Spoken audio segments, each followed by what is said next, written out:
Shalom, peuple de Dieu, bonsoir. Bienvenue dans votre programme Oikodom, votre programme que vous suivez chaque lundi à 16 heures précises.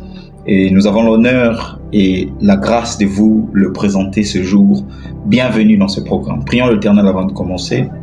Seigneur, nous te disons merci parce que tu nous as encore donné une fois de plus cette occasion de partager avec ton peuple autour des sujets importants dans ce programme Oikodom que tu nous as accordé. Père, remplis-nous encore de ton esprit ce soir, afin que nous puissions transmettre ta pensée comme tu l'aurais fait physiquement toi-même quand tu étais sur la terre. Père, accorde-nous, Jésus, la sagesse et l'intelligence qui nous permet de communiquer avec ton peuple de manière à toucher leur cœur et surtout à faire comprendre ta pensée au travers de cette merveilleuse thématique. Père, viens nous assister du début jusqu'à la fin. Esprit de Dieu, capacite-nous et surtout touche les cœurs des hommes.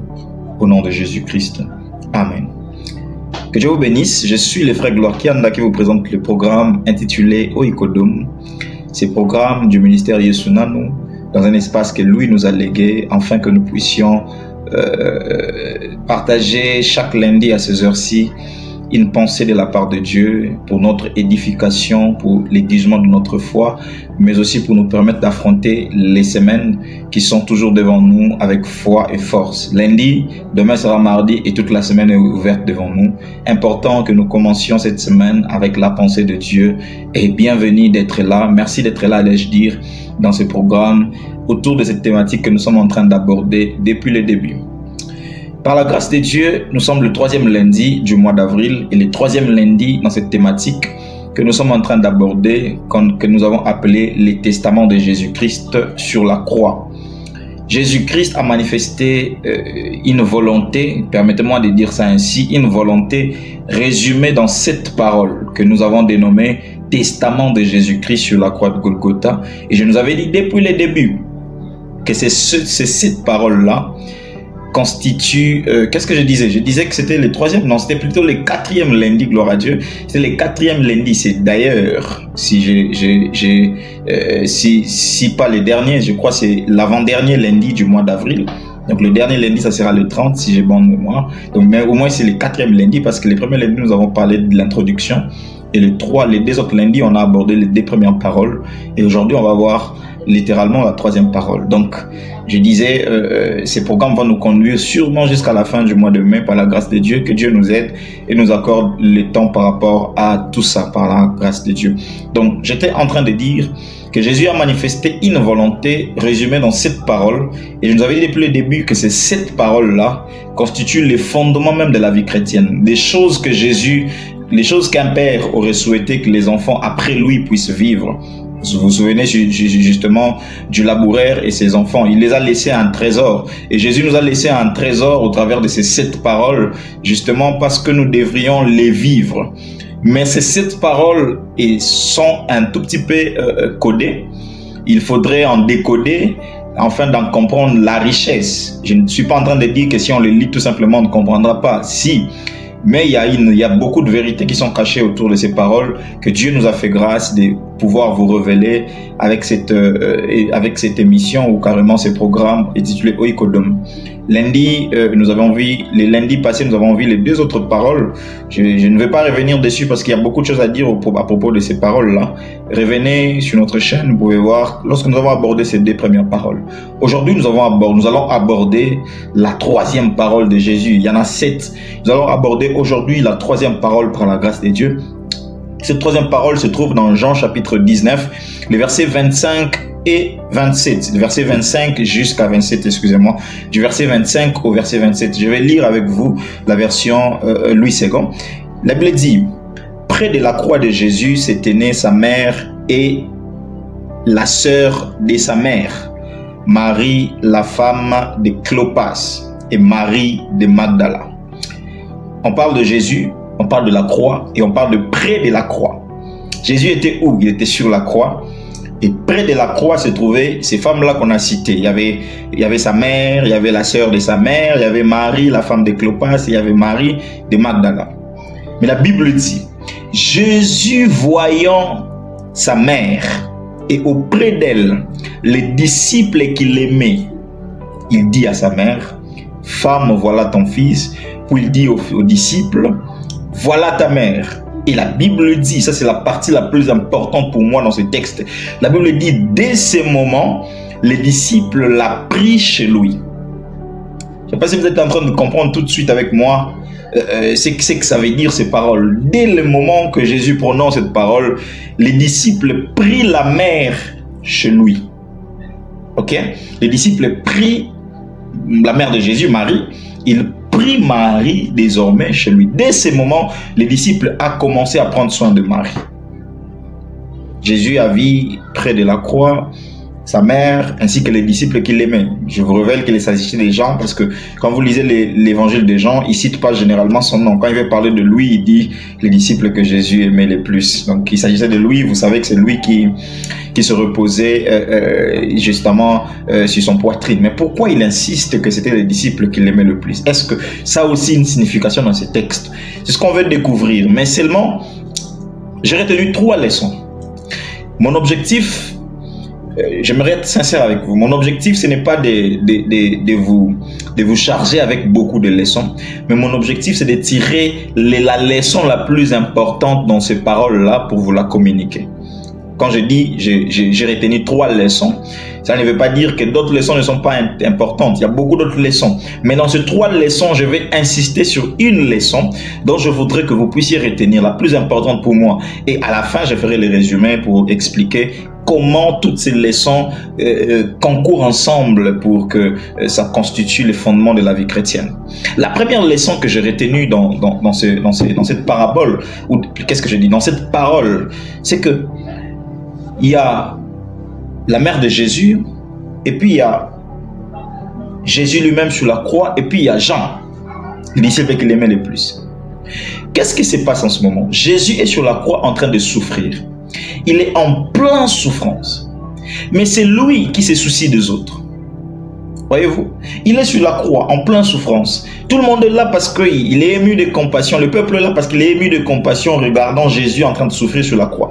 Mais écoutez, c'est lui qui est en train de se mettre à se soucier des autres. Qu'est-ce qu'il dit? Mère, voilà ton fils.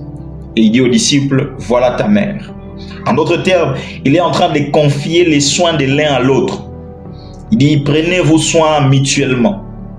Vous vous souvenez, lorsque les femmes étaient en train de pleurer, il les a dit, ne pleurez pas pour moi, pleurez pour vos péchés. Pleurez pour vous et vos péchés, vos enfants et vos familles, etc. Donc, Jésus s'est contenté du fait que ce qu'il faisait sur la croix était ce pourquoi il était destiné. Et que ceux qui étaient devant lui, malgré sa souffrance sur la croix, il ne pouvait pas les exempter de l'amour pour lequel il était venu montrer au monde. Qu'est-ce que j'ai retenu au travers de ça? Peu importe ce par quoi nous passons, Jésus est en train de traverser des moments de souffrance. Nous le savons tous. Imaginons-nous être cloués sur la croix. Il traversait des moments de souffrance. Mais peu importe la situation par laquelle nous passons, n'oublions pas, ne nous empêchons pas, je pourrais même dire, ne nous empêchons pas de faire du bien aux autres, de prendre soin des autres. Écoutez, parfois dans nos vies de tous les jours, une fois que nous sommes accablés autour des réalités difficiles, nous nous disons que c'est nous qui avons besoin des autres. Les autres n'ont plus besoin de nous. Jésus démontre ici que même lorsqu'on souffre, les autres ont toujours besoin de nous. D'ailleurs, c'était lui le Messie. Voyez-vous, les autres avaient besoin du salut. Lui, c'était le Messie. Lui, il les savait. Quoique les autres, ils ne comprenaient pas encore jusque-là la grandeur et la profondeur qui se trouvaient dans cette œuvre-là de la croix. Mais lui, il en avait la conscience. Il savait que pendant que eux s'inquiètent, ils sont là autour de moi, autour de la croix. C'est plus eux qui ont besoin de moi que moi a besoin d'eux. Et alors, il s'assure de confier la responsabilité de l'un à l'autre. Prenez-vous soin mutuellement. Cette parole, quand il dit voilà ta mère, voilà ton fils, veut tout simplement dire prenez soin l'un de l'autre. Parce que nous le savons bien évidemment que Jean n'était pas fils de Marie. Marie n'était pas mère de Jean. Mais il les confie cette responsabilité de prendre soin de l'un et de l'autre. Quel amour que Jésus avait manifesté, quoique dans la souffrance. Bien aimé, même dans les situations les plus difficiles, manifestez votre amour aux autres. Rapprochez-vous d'eux. Dites, faites ce que vous pouvez faire à votre pouvoir pour que eux se sentent bien, même lorsque vous n'allez pas bien. C'est ça même la vie chrétienne. Faites tout ce que vous pouvez, même dans la souffrance, de telle enseigne que ceux qui sont autour de vous se sentent bien, même quand vous allez mal. C'est ce que Jésus a démontré au travers de cette parole. Mais il y a une deuxième leçon. La deuxième leçon se trouve bien évidemment dans l'amour qui était réciproque. Cet amour ne venait pas seulement de la part de Jésus. Cet amour venait également d'abord, je dirais même, ça venait d'abord de la part de Marie et Jean, parce que ce sont les deux personnages les plus importants dans cette parole-là. Marie et Jean ont manifesté d'abord leur amour. Par comment ont-ils manifesté cet amour? Ils étaient devant la croix de Jésus, près de la croix de Jésus, et ils avaient mal. Ils regardaient Jésus mourir sur la croix avec un œil de compassion. Ils regardaient Jésus mourir sur la croix. En regardant la croix, ils fixaient leur regard vers la croix en regardant un homme juste en train de mourir. Leur cœur était rempli d'amertume. Leur cœur était rempli de ce poids-là. Comment un homme pourrait-il souffrir ainsi? Il y avait une mère qui avait mal de voir son propre fils comme ça là sur la croix. Il y avait un disciple qui était le plus aimé de son maître, qui regardait son maître cloué sur la croix. Et l'impuissance qu'ils avaient de faire quelque chose pour le sauver. Juste leur cœur, juste cet amour, ils restaient là en train de regarder. Écoutez, la parole de Jésus à ces deux personnages en les disant « Prenez soin de vous l'un et l'autre », c'était juste une réponse à leur amour d'abord. Ils ont manifesté cet amour en pointant le regard sur la croix de Golgotha et toutes les souffrances qu'était en train d'endurer Jésus. Et ainsi, pour répondre à un tel amour, Jésus s'est assuré de confier les soins de l'un à l'autre. Voyez-vous, aujourd'hui dans ce monde, est-ce que nous sommes encore capables de regarder les autres? Est-ce que nous sommes encore capables de regarder la souffrance des autres? Mais pas seulement des autres, mais aussi pour vous dire, Jésus répond à l'amour que nous nous pointons en regardant la croix de Golgotha. Jésus répond à cet amour. Lorsque l'autre fois, nous étions pécheurs, Jésus a répondu à cet amour en venant mourir pour nous sur la croix de Golgotha. Et étant mort sur la croix de Golgotha, est-ce que nous regardons encore cette croix aujourd'hui? Qu'est-ce que je veux nous dire? Tout ce que je veux nous dire, c'est que regardons aussi la croix. Manifestons l'amour à cette œuvre de la croix. Marie et Jean ont manifesté cet amour. Et qu'est-ce qu'ils ont reçu en retour? Une réponse d'amour. Femme, voici. Mère, voici ton fils. Disciple, voici ta mère. Aujourd'hui, lorsque nous regardons la croix avec amour, Dieu répond également avec amour auprès de nous. Son regard vers nous est aussi un regard d'amour. Et qu'est-ce qu'il fait? Il prend soin de nous. Voyez-vous? Quand nous regardons la croix avec amour, nous nous souvenons de tout ce qu'il a fait, nous nous souvenons de la mort qu'il a subie, nous nous souvenons de souffrances qu'il a vécues sur la croix de Golgotha. Cet amour, cet œil-là de compassion fait que Jésus nous regarde également avec amour. Et qu'est-ce qu'il fait? Il prend soin de nous. Mais aussi, essayons aussi de faire la même chose aux autres. Ces deux paroles, ces deux premières leçons que je viens de tirer montrent l'amour réciproque de part et d'autre. D'un côté, même dans la souffrance, montrons l'amour aux autres. D'un autre côté, regardons la croix avec amour. Et Jésus répondra aussi vers nous avec amour. Mais aussi, Christ a donné sa vie pour nous. Souvenons-nous de ça. Ce qu'il y a mené sur la croix était une œuvre d'amour. Souvenons-nous de ça. Et ce qui fera que, lorsque nous regardons Christ mourir comme ça sur la croix, nous pouvons également faire du bien à tous ceux qui sont autour de nous. Quelqu'un se pose la question dans la Bible pour dire « Comment peux-tu dire que tu aimes Dieu si tu n'aimes pas d'abord ton frère qui est à côté de toi ?» Une des façons de manifester l'amour à la croix, de regarder la croix avec amour, c'est de faire du bien à ceux qui sont autour de nous. Juste manifester l'amour à ceux qui sont autour de nous. Combien de fois nous le faisons dans nos vies? Nos journées, nos mois, nos années. Combien de fois nous faisons l'amour?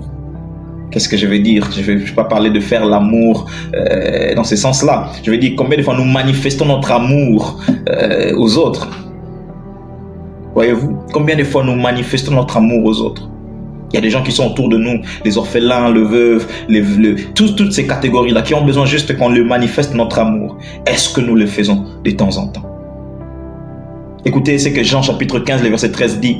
Il dit, il n'y a pas plus grand amour que de donner sa vie pour ses amis. Il n'y a pas plus grand amour que de donner sa vie pour ses amis. De se sacrifier pour ceux qui sont autour de lui, de soi. Est-ce que vous le faites souvent? Je suis venu vous challenger au travers de cette parole. Jésus nous encourage à montrer de l'amour aux autres qui sont autour de nous. Mais la troisième leçon, et ça c'est la leçon la plus importante, et c'est ici que j'aimerais insister, c'est cette parole, c'est cette réaction, pas une parole, mais une réaction de Jean. La Bible dit, dès que la parole a été prononcée, Jean prit Marie et l'amena chez lui. Depuis ce moment-là, c'est Jean qui commence à prendre soin de Marie. Établissons une relation. Jésus dit à Marie, il dit à Jean, il dit à Marie, voilà ton fils. Et il dit à Jean, voilà ta mère. Littéralement parlant, il est en train d'établir une relation d'équilibre.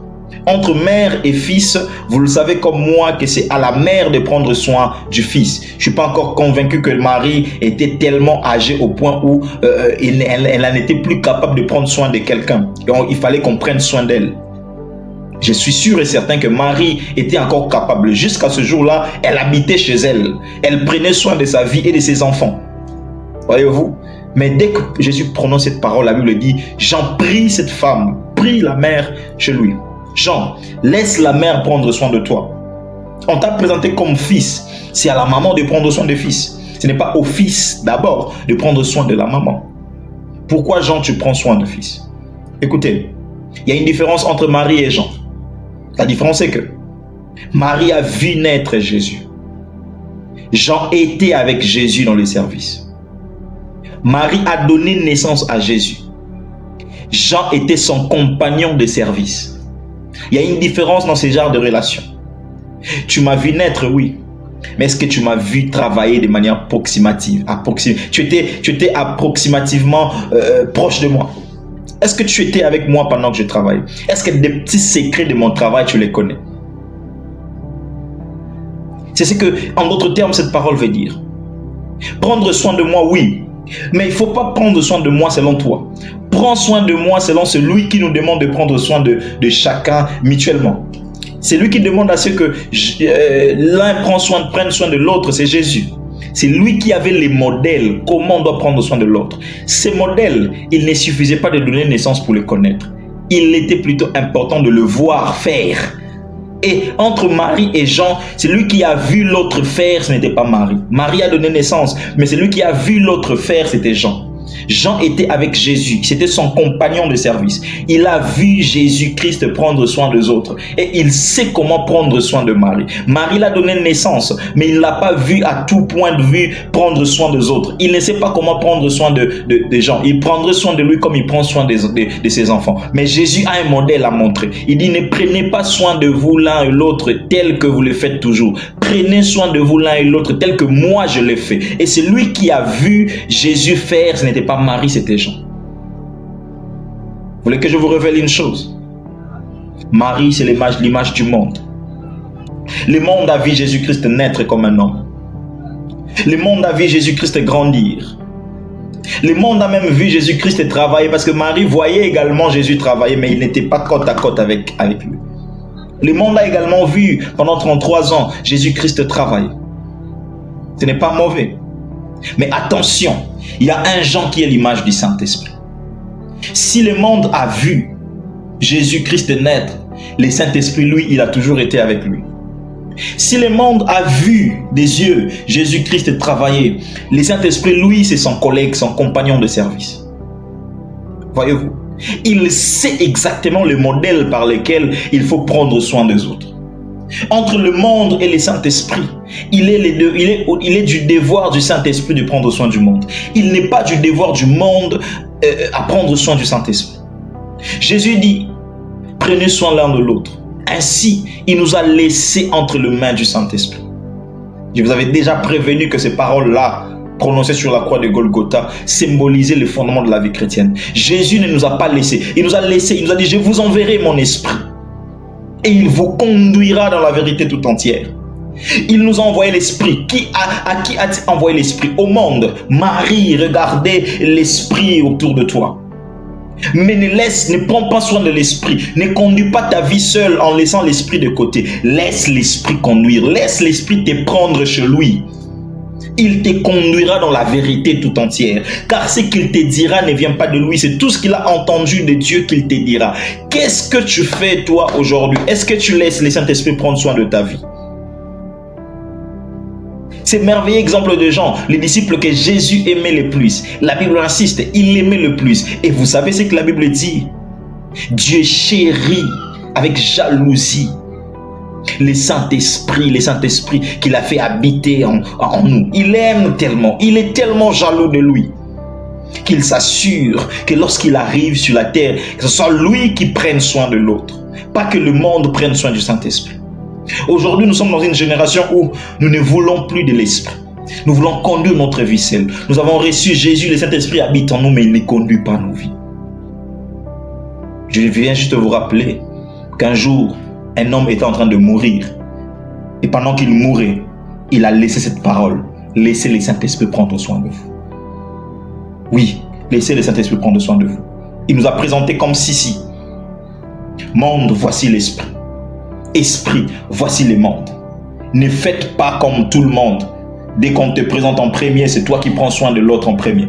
Celle à qui on avait présenté en premier, c'était Marie. Mais il laisse d'abord que le Saint-Esprit prenne soin. Il laisse Jean prendre soin d'elle.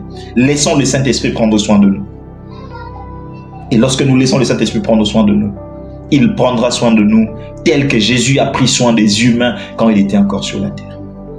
Qu'est-ce que cette parole nous enseigne? Principalement, elle nous enseigne que Jésus nous a laissé entre les mains du Saint-Esprit. Laissons le Saint-Esprit faire son travail et prendre soin de nous.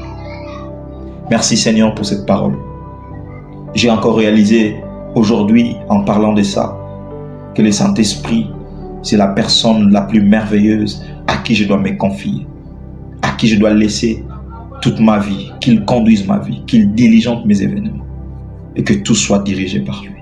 J'ai prié qu'il en soit ainsi pour quelqu'un qui m'a suivi. Au nom de Jésus-Christ. Amen. Que Dieu vous bénisse énormément.